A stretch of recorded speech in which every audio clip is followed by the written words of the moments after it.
নমস্কার। 26 জানুয়ারি আমরা কেন রিপাবলিক ডে সেলিব্রেট করি? আর রিপাবলিক ডেটাই বা কী? প্রজাতন্ত্র দিবস কেন আমরা 26 জান সেলিব্রেট করি? যদি আমাদের এই প্রশ্নটা থাকে তাহলে আমাদের একটু জানতে হবে। তার জন্য প্রথম যাই 1919 সালে, যখন ব্রিটিশ সরকার ভারতবর্ষে একটা আইন চালু করেছিল, যেটার নাম ছিল মন্টেগু চেমসফোর্ড আইন। যেই আইনটা খুব বাজে ছিল, যেটা ভারতের মোটামুটি পুরোটাই বিরুদ্ধে ছিল। তো ভারতীয়রা তার এগেনস্টে প্রতিবাদ করেছিল। এই প্রতিবাদটা এতটাই ভয়ঙ্কর ছিল, জানেন আপনারা সবাই, যে জালিয়ানওয়ালাবাগের হত্যাকাণ্ড, সেই ঘটনাটাও এর প্রতিবাদের জন্যই হয়েছিল। যাই হোক, তারপর 1927 সালে ব্রিটিশরা দেখলো ঠিক আছে, এটাকে একটু চেঞ্জ করে কী করলো? সাইমন কমিশন চালু করলো। সাইমন কমিশনরা ছিল, কিন্তু এর মধ্যে কোনো ভারতীয় ছিল না। এটা কি ভারতীয়রা মেনে নিতে পারে? অ্যাজ ইউজুয়াল মেনে নেয়নি। তো আবারই হয়েছিল প্রতিবাদ। তখন লাহোরে লালা লাজপত রায়, আমাদের ভারতীয় নেতা লালা লাজপত রায়, তিনি গো ব্যাক সাইমন বলে একটা স্লোগান দিয়েছিলেন। মানে গো ব্যাক সাইমন বলতে বলতে একটা মিছিল বের করেছিলেন তারা। তো ব্রিটিশদের তরফ থেকে একজন পুলিশ, কী যেন নাম ছিল, মিস্টার স্যান্ডারসন বা সামথিং একজন নাম ছিল, তো তার লাঠির আঘাতে তার মাথা থেকে রক্ত পড়ে এবং তিনি মারা যান। লাহোরেই তার মৃত্যু হয় ওই দিন। এটা একটা বিশেষ ঘটনা ছিল, তাই না? আর সেই সময় ভারতীয়রা অত্যন্ত রেগে ছিল, অত্যন্ত প্রতিবাদী ছিল, যেহেতু সাইমন কমিশনও মানবে না। আর সেই মুহূর্তেই আগুনে ঘি ঢালা বলে যেটা, একজন ব্রিটিশ তখন ভারতীয়দেরকে তাচ্ছিল্য করে বলেছিল যে you don't have the capability to write your own constitution. মানে তোমাদের নিজেদের সংবিধান লেখার জন্য তোমাদের নিজেদের কোনো যোগ্যতা নেই।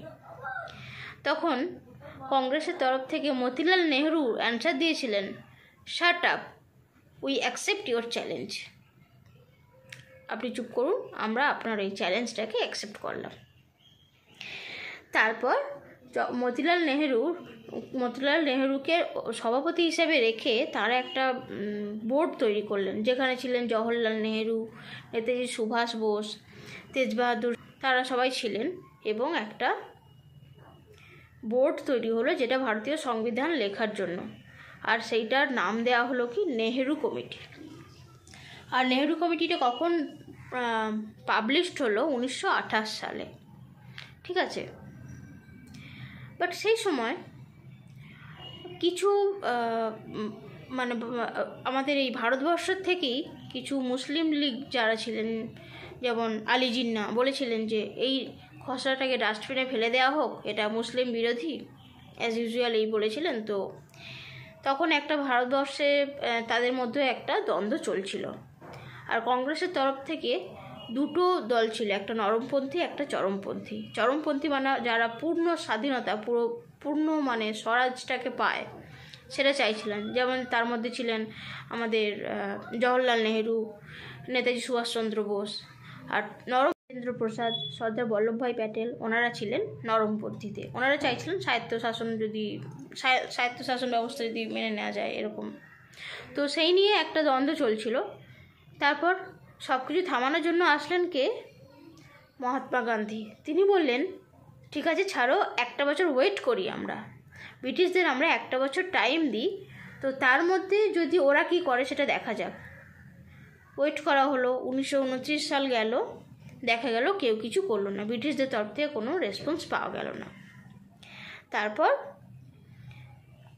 আমাদের কংগ্রেসের তরফ থেকে, ভারতবর্ষের কংগ্রেসের তরফ থেকে তখন 1929 সালেই 31 ডিসেম্বর নাইটে, মানে বছরের শেষ দিনে 31 ডিসেম্বর রাত্রি 12টার পর একটা বার্ষিক সম্মেলন করলো ওনারা সবাই মিলে। সেখানে যা স্বাভাবিকভাবেই সবাই মিলে একটা খসড়া এটাকে মেনে নিলেন ভারতীয়দের।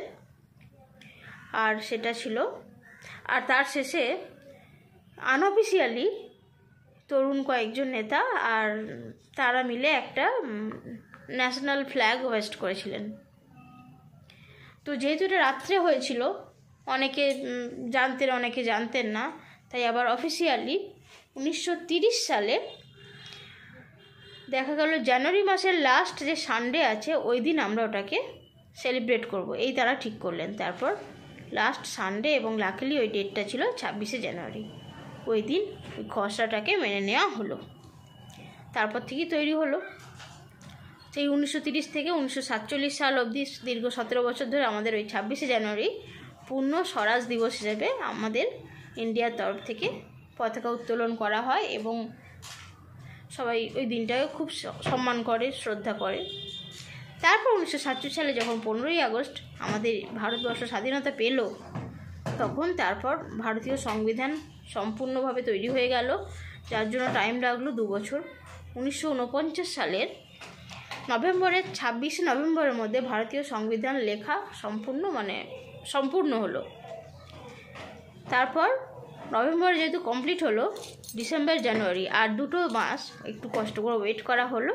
তারপর আবার সেই 26শে জানুয়ারি যেই আসলো, সেদিন থেকে ভারতীয় সংবিধান সম্পূর্ণরূপে ভারতবর্ষে মর্যাদা পেল, এবং তাই আমরা এই দিনটাকে প্রজাতন্ত্র দিবস হিসেবে পালন করে থাকি। আর এটাই আজও চলে আসছে, আর এই সংবিধান এর পরেও ভবিষ্যতেও চলবে, ভারতীয় সংবিধান। ধন্যবাদ।